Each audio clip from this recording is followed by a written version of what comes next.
The orbital drop was never supposed to feel like falling. That was the official doctrine, repeated so often in Vera's training that it stopped sounding like words and started sounding like gravity itself misbehaving out of spite. Yet as the insertion capsule burned through Earth's upper atmosphere, she still had the faint, irrational sensation that something was laughing at her.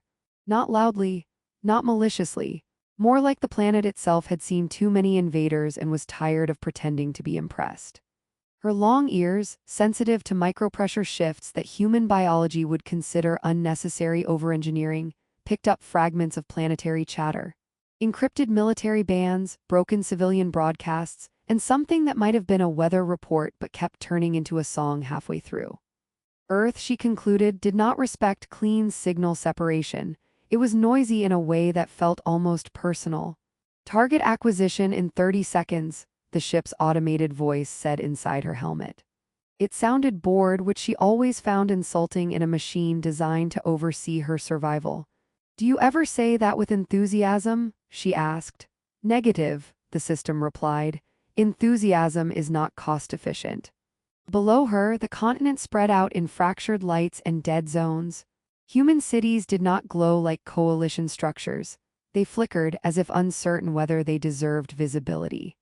Somewhere in that uncertainty was Elias Crow, the human resistance commander whose file had been flagged 3 times for impossible survival probabilities and once for behavior inconsistent with terminal outcomes. Vera had read that last note twice, then a third time because she suspected sarcasm had somehow leaked into military documentation. She adjusted her descent vector. Her mission was simple: locate, engage, eliminate. Return with confirmation. The simplicity of it always reminded her of bad recipes. Too few ingredients usually meant someone was hiding something. Impact came with controlled violence.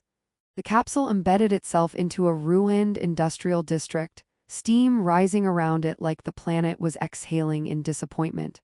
Vera stepped out into air that immediately tried to be colder than necessary. Her armor filtered toxins, radiation, and what it classified as unnecessary emotional humidity, which she had once assumed was a joke until she saw it actually activate during a diplomatic briefing. The district was quiet in the way abandoned things pretend to be quiet. Then it was. A drone buzzed overhead, then another, not coalition design. Human-made, asymmetrical flight paths, patched materials, something that looked like it had been repaired with optimism more than engineering. One of them hovered too close to her helmet and projected a blinking message. "Welcome to territory. Please do not die violently. We are currently out of medical supplies." She stared at it. "Is that standard human military protocol?" she asked her system. "Data inconclusive," it replied. "However, tone analysis suggests sarcasm or resource deficiency." "I prefer sarcasm," she said and continued forward. The first resistance outpost revealed itself not through stealth detection failure or tactical oversight, but because someone was singing, not loudly, not well, but confidently. The sound bounced through broken concrete like it belonged there more than the war did. Vera followed it. Inside the collapsed structure, humans were reorganizing equipment, weapons, and what appeared to be a very serious argument about soup. One of them noticed her immediately. He did not reach for a weapon, he reached for a clipboard. "You're early," he said. "I am exactly on time for elimination," Vera replied. He nodded thoughtfully. "That depends. Are you here for the morning elimination or the afternoon one?" The schedule has been inconsistent since the orbital bombardment. A nearby human raised a hand. "We voted to move all eliminations to afternoons. Mornings are for morale." Vera paused. "You schedule extermination windows?" "We try to keep things organized," the clipboard man said. "Chaos is inefficient." She had expected fear, panic, immediate resistance escalation. Instead, she was being offered administrative clarity. Her ears twitched slightly as she scanned for Elias Crow's signature. He was here, somewhere, not broadcasting himself, which was typical of intelligent prey, except humans rarely behaved like prey. They behaved like people who had never read the survival manual and decided confidence was an acceptable substitute. A sudden impact shook the structure, not an attack, a falling crate, followed by a voice from above. If anyone is dying, please wait 5 minutes, it called out. We're still setting up the dramatic timing. Vera looked up. A man stood on the upper platform, casually balancing on debris that should not have supported human weight distribution.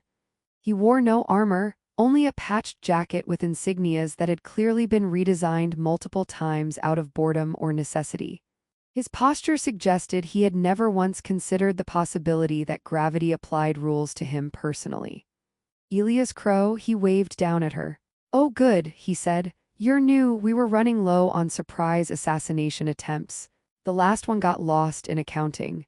One of the humans whispered loudly, is that the alien? Another replied, I think so, she looks like she could audit my taxes and win. Vera activated partial combat readiness, her system chimed. Engagement recommended. She did not move, instead she spoke. You are Elias Crow. I am, he said. You are new upgraded model. The ears are a nice touch, aerodynamic or emotional. They are functional, she replied. Great, ours mostly just sweat. That was the moment she realized something was wrong. Not tactically wrong, not structurally wrong, conceptually wrong. He was not reacting as a target should. He was reacting as if she were an inconvenience in his day rather than its conclusion. She fired a scanning pulse. He waved it away with a handheld device. It flickered, then returned to her as a small hologram that said, No thank you, one of the humans clapped. He bounced it back again, third time this week, another added proudly. Vera narrowed her eyes. You are interfering with sanctioned elimination procedures. Elias leaned forward slightly. We prefer to call it community discouragement. A silence followed, not tactical silence, confused silence. The kind that happens when two incompatible systems try to share the same definition of reality and both refuse to update. Then alarms from her suit triggered. Not enemy fire, not environmental hazard, emotional interference warning. She almost laughed at that, almost. Below, a wounded figure stumbled into view, an alien scout coalition design abandoned or lost. He collapsed near the entrance. The humans immediately reacted. Medic, someone shouted. We are the medic, someone else shouted back. We just don't know where anything is. Elias dropped down from the platform before anyone else moved. He reached the scout first. Vera's weapon stayed raised. Do not approach, she said. He ignored her. The scout flinched, expecting execution. Instead, Elias handed him water. It's not poisoned, he said casually. We ran out of poison yesterday, budget cuts. The scout stared at him. Elias added, also, if it helps, I'm terrible at poisoning people. I once tried and accidentally improved their digestion. A nervous laugh broke somewhere in the room. Even the scout made a broken sound that might have been fear leaving his body. Vera watched this interaction and felt something unfamiliar press against her training layers. Not emotion, something worse, complication. Her system flagged Elias as a high-value target. Her instincts flagged him as a problem that refused to stay in its category. He looked up at her, still kneeling beside the injured scout. You're going to have to pick a side eventually, he said. I already have, she replied. He smiled slightly.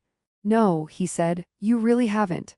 And for the first time since her descent, Vera did not immediately calculate the optimal way to end a life in the room. She calculated why she hadn't. The system did not like hesitation. Vera learned this immediately because hesitation had a sound when it traveled through coalition command architecture. It wasn't audible in the traditional sense, but her implant translated it anyway, a thin, unpleasant chime that meant her decision pathways were no longer behaving like obedient soldiers. Somewhere far above Earth, orbital analysts were probably frowning at her file, adding small notes like unexpected delay in termination protocol and possible exposure to primitive humor contagion, which was the coalition's polite way of saying someone had told a joke near her. She stood in the ruined structure long after Elias had stopped talking. The wounded scout was being treated by humans who clearly had no standardized medical training, yet somehow had developed a system involving duct tape, loud encouragement, and what appeared to be a religious devotion to boiling water. The scout was alive. That fact alone should have been simple. Instead, it felt like it had structural consequences. Vitals stable, one human announced proudly. We didn't even know which vitals, another added. Still stable though, the first insisted. Vera's visor ran diagnostics on the scene. No tactical advantage, no threat suppression, no compliance, just survival occurring without authorization. Elias approached her again, hands empty, posture relaxed in a way that irritated every military instinct she had ever been given. "You're not going to finish the job, are you?" he asked. "I am evaluating," she said. "That's what everyone says right before they join us," he replied. "I am not joining you." "Sure," he nodded. "That's what we all say right before joining us." She stared at him. "That is circular logic." He smiled. "Welcome to Earth."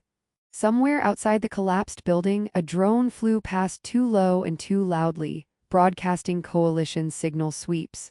Vera's armor automatically masked her presence, but she noticed Elias didn't even look up. "You should be concerned," she said. "I am," he replied. "I'm just prioritizing it under later. That is not a valid tactical category." "It's very popular here," he said. Her systems flagged another anomaly. She had not yet attempted elimination again. This was statistically incorrect behavior. She reviewed her internal state, expecting corruption, malfunction, or external interference. Instead, she found memory. The scout accepting water instead of execution. The humans arguing about soup logistics in the middle of occupation conditions. Elias redirecting a hostile signal into a smiley face. She did not understand why that last one irritated her more than it should have. "I need to report this," she said finally. Elias nodded as if she had said something reasonable like, "I need tea." "Yeah, you probably do." "You are not attempting to stop me?" "I would," he said, "but last time I tried stopping an alien war report, I ended up accidentally improving their paperwork system. They thanked me. It was humiliating." For the first time, she almost asked what humiliating meant in his context. Instead, she turned away and activated her uplink. The response came instantly. "Coalition command, status confirmation required." Her long ears picked up the delay between signal layers, the way the transmission struggled to decide whether she was still classified as operative or as malfunction. "Target located," she transmitted. "Engagement initiated." She paused. Then added, "Complications observed." There was a delay. "Coalition command, define complications." She looked back at Elias, who was now helping someone repair a broken generator using parts that were clearly not meant to be compatible. He was arguing with the machine like it was a stubborn animal.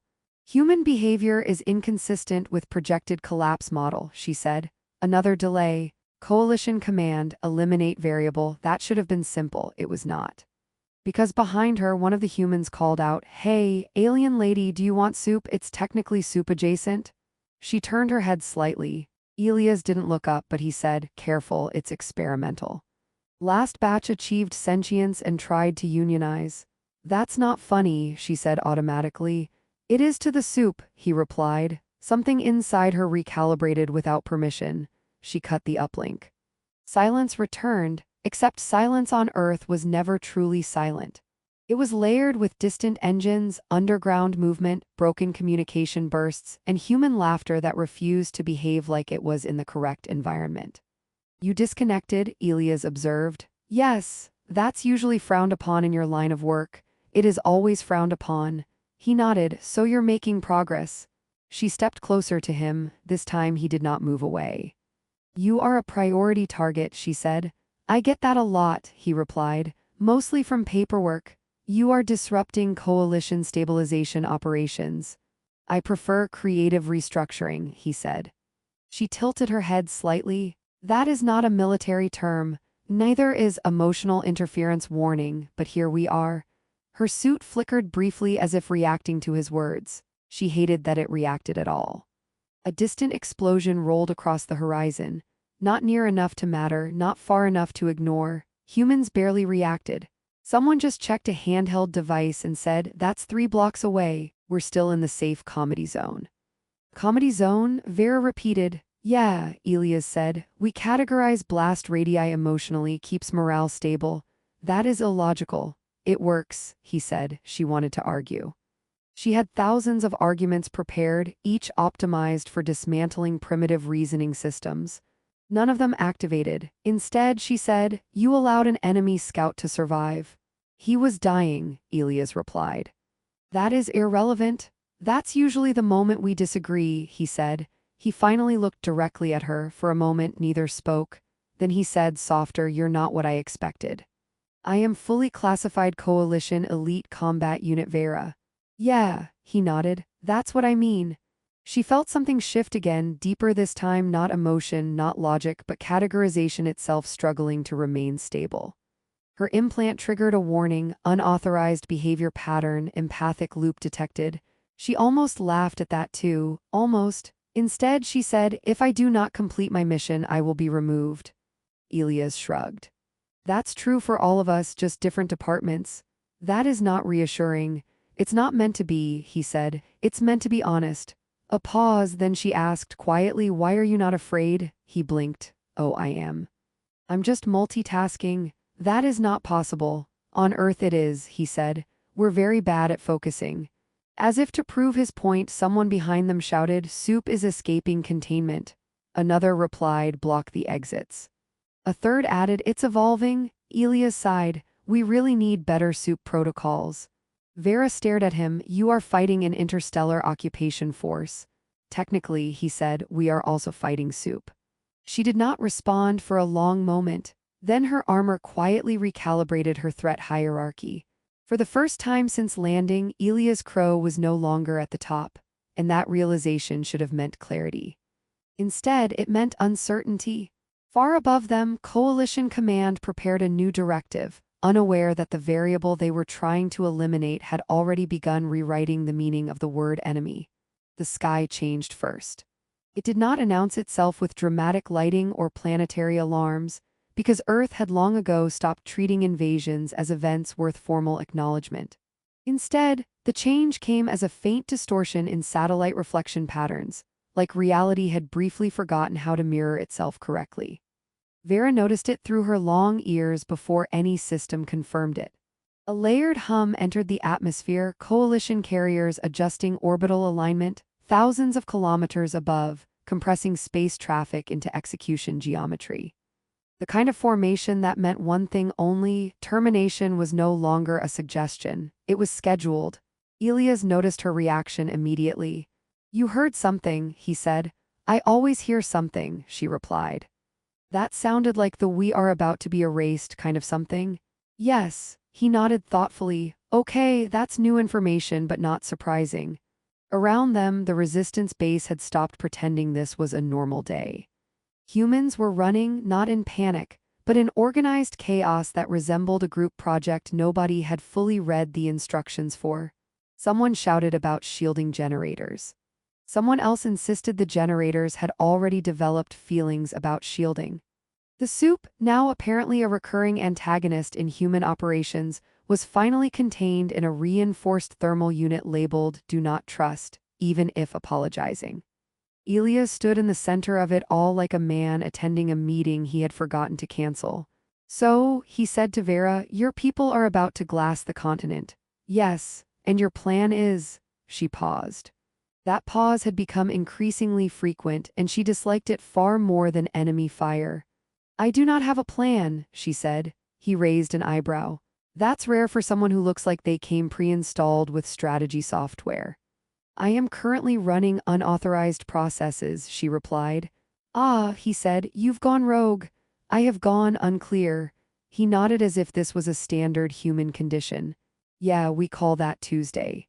Above them, orbital engines shifted again, the air pressure subtly changed. Even humans noticed now. Conversations slowed, tools were lowered. The Soup containment unit emitted a suspiciously innocent bubbling sound. Vera looked upward. "If the Coalition executes planetary sterilization, your species will be removed." Elias shrugged. "We've had worse Tuesday plans." "That is not reassuring." "It's honest," he said. She turned back to him. "Why are you not attempting evacuation?" He gestured around. "Where would we go? We're kind of emotionally attached to this specific rock." "That is irrational." "Yeah," he said, "but it's consistent irrationality that counts for something." For a moment, neither spoke. Then Vera said, "I refused an elimination order." Elias nodded slowly. "I noticed. This makes me defective." "No," he said, "it makes you complicated. There's a difference." Humans got promoted for that accidentally. A distant vibration rolled through the ground, not impact, not attack, alignment. The sky above them shimmered faintly as orbital ships began phase-lock synchronization. The coalition was preparing to end uncertainty. Vera closed her eyes briefly. When she opened them, her internal command interface was waiting for her. Coalition command, finalization protocol initiated. Coalition command. Confirm target elimination or accept termination of unit. Elias watched her face carefully. That them talking to you? Yes. And, if I refuse, she said, I will be removed. He nodded again. Still standard Tuesday logic. She looked at him sharply. You are not taking this seriously. I am, he said. I just don't show it the way your people expect. Also, I'm mildly distracted by the soup containment unit vibrating like it's thinking about escape. As if offended by being mentioned, the soup unit made a sound like boiling defiance. A human shouted, It's plotting again. Another replied, Negotiate with it. No, someone else said. Last time it demanded equal rights and better seasoning? Elias rubbed his forehead. We really should have written a constitution for food earlier. Vera almost processed that as absurdity, almost. Instead, she said, If I disable the orbital targeting relay, the strike will fail. Elias blinked. You can do that? Yes. Why haven't you? She hesitated again. Because you were helping a wounded scout. Because you laughed during combat, because you looked at me like I was not a weapon. None of those answers were authorized. I did not choose to, she said finally. Elias nodded slowly. That might be the most human thing anyone has ever said in front of me. That is not accurate. It feels accurate, he said. Above them the sky tightened. Orbital ships reached final convergence. Energy fields began forming lattice structures across the upper atmosphere. Geometry that meant extinction was seconds away from becoming weather. Vera made her decision. I will disable the relay, she said. Elias exhaled. Okay. That's good, probably important, slightly terrifying, but in a positive way. You are not stopping me? I've learned something about stopping people today, he said. It usually makes them more committed, so no. I'm going to supervise emotionally from a safe distance. That is not a military function. It's a very popular human function. She moved before doubt could reorganize itself into hesitation again. The relay node was not on Earth. It was in low orbit, partially cloaked, embedded in debris fields that pretended to be space junk but were actually infrastructure waiting for activation. Vera accessed a coalition microchannel still partially bound to her neural interface. Her ears picked up the orbital silence breaking into structured coordination. She slipped into it. For a moment she was back in coalition architecture, clean, obedient, absolute. Then she injected a contradiction, not a virus, not sabotage, a question: why is elimination required if variation exists? The system paused. That pause should not have been possible. Above Earth, orbital logic faltered for 0.7 seconds. That was enough. The targeting lattice destabilized, energy redistribution failed, one ship attempted recalibration. Another tried override. A third, confused, broadcast a status message that translated roughly into, This does not compute but we are trying our best. On the ground, humans watched the sky flicker. Elias said, Is that supposed to be happening? Vera returned through the interface breach, breath steady. No. A beat. Then the orbital structure collapsed, not explosively but absurdly, like a carefully arranged argument losing confidence and sitting down mid-sentence. Energy dissipated harmlessly into upper atmosphere. The sky stopped trying to end the world. Silence followed. Then someone in the resistance base said, So, soup still our main problem? The soup unit burped aggressively in response. Elias laughed. It started small, then grew until it sounded like relief finally remembering how to exist. Vera did not fully understand the sound, but she recognized that nothing in it required elimination. The coalition signal returned one last time, weaker now. Coalition command, unit VEYRA status, she looked upward. I have interrupted termination protocol, she transmitted. Long pause. Coalition command, define action category. She glanced at Elias. He was watching her without pressure, without demand, just presence. Refusal, she said. Coalition command, define loyalty status. She considered this carefully, then replied, rewritten, the signal cut not violently.